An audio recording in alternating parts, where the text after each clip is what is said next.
plants will probably survive. If you get the finer points right, they're almost certain to survive. What I'm going to do, I'm going to dig a hole that's twice as big in circumference as the pot. So that's going to create an area of loose soil around the plant so that these plant roots can grow into soil that isn't super compact. I'm going to do a little bit of work to make it easier for them to start. But I'm going to need this dirt back, so I'm not going to give it a good toss. Where these plants are laid out is roughly where we want them, but if you start digging and you put your shovel in, it goes clank like there's a big rock, you can dig somewhere else. The rocks can stay where they are. There are some tree roots in here too. If you're fighting with a tree root, just dig somewhere else. This is hard enough. Don't make it any harder on yourself.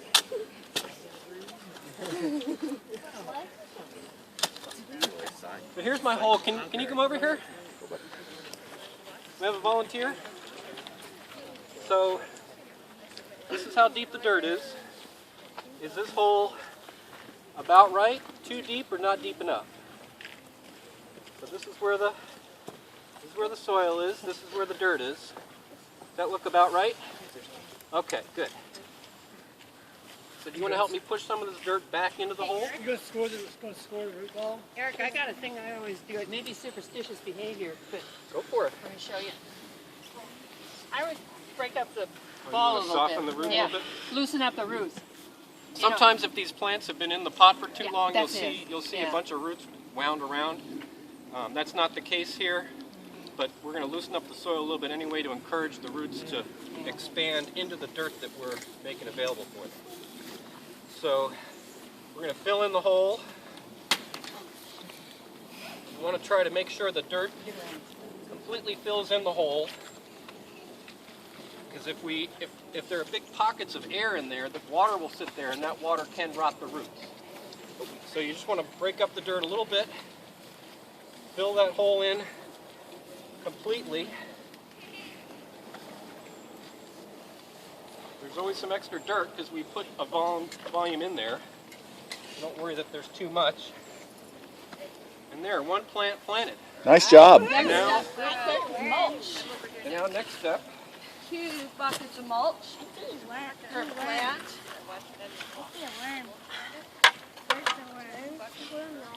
2 buckets per plant. So you see, we got some on it. Is that good for the plant? No, you want to make sure that we pull it back a little bit. One, because when it gets hot, sunny, and dry, the base of roots of the plants can get burned by the sun because this mulch holds in some heat as well as moisture. And then we want to make a little well right around the plant like that. And then when it rains, it acts like a bowl. It catches all the water for the plant. Keeps it healthy and happy. And then we don't have to come here with buckets of water at all. Water's really heavy. Look at that.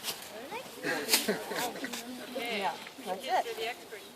Yes, you got to tell the grown-ups what to do. Knock it out, we'll be over here again. Yeah, you got to plant one plant for a cookie. That's what it is. One plant for a cookie.